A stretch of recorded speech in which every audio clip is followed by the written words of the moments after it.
nikmal maula wa nikmal nasir wala haula wala quwwata illa billahil aliyyil azim. Gusti Allah sesembahanku ingkang tetulung marang aku ora ana daya linangkung kejaba saking Allah kang maha sedulurku aja nganti kliru mong Gusti Allah sesembahanmu rinten lan dalu mong limang wektu kanggo mbrasta mungkar lan nafsu. Sedulurku aja nganti kliru mong Gusti Allah sesembahanku rinten lan dalu mong limang wektu. Sapa sing kenal marang awake dhewe bakal kenal marang liyane.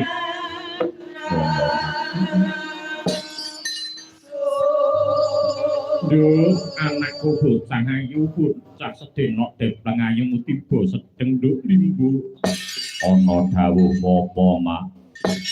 Sowan ngabiyantara ngarsaning para punden ingkang mapan ana ing lembean ana ing kademakan tunggu. Iya. Sapa sing ora kenal sapa sing ora wanuh, Nduk? Ya kuwi mau Kabupaten Magetan kuwi mau pedesaan ki pirang-pirang, Nduk. Ngono ya, Mak. Ning sapa sing ora wanuh, sing ora tepung kawan panjenenganing Mbah Sono Keling. Ngono, Mak. Piyayi Blaktir Sembodo dasar ngrungkepi marang budaya. Weh ngono, mula ora moka, Nduk. Ya kuwi mau panjenengane mung tansah ditresnani sagunging para kawula dasih ingkang mapan ana ing kademangan tunggur kene, Nduk. Ngono ya. Najan to wis meh ya kuwi mau purna panjenengane ning katresnane marang panjenengane para warga ing tunggur kene iki mau wis tenan kok, Nduk. Ngono, Mak. Aku ora iso nggambarake yen to nganti tunggur kene ora di ya kuwi mau ora disuwi kelawan piyayi sing ora budaya. Ngono, Mak. Sapa gelem ngrungkepi marang budaya iku ono bakal sinung kasentreman kelawan karaharjan, Nduk. Ngono. Wong kuwi mau yen to gelem nguri-nguri marang sejarah ing kono bakal antuk berkah, Nduk. Ngono ya, Mak. Iya. Wah, matur nuwun nganggo banget, Nduk. Sineng kuyung marang sangyaning para kadang ya kuwi mau kupila laras sing saka laladan Ngawi. Weh ya. Kalawan didukung sound system napa Mas Dewi? Ajara, anjir. Sound system Ajara. Weh, ngono ya, Mak.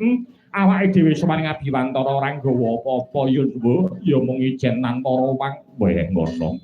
Kalan Widyawati cacah ana 1 2 3 4 5 6 ana 6. Tambah bintang tamu 2, Nduk. Weh, ngono ya, Mak. Iya. Titi kalungguhan iki netep dharma ya kuwi mau sedekah bumi, Nduk. Sedekah bumi. Apa sebabe dianake sedekah bumi? Ya kuwi mau ngaturake syukur marang ngarsane Gusti kang karya jagat. Merga ya kuwi mau bumi tunggur sing rina wengi tansah didak dikuwasara malah nuwuh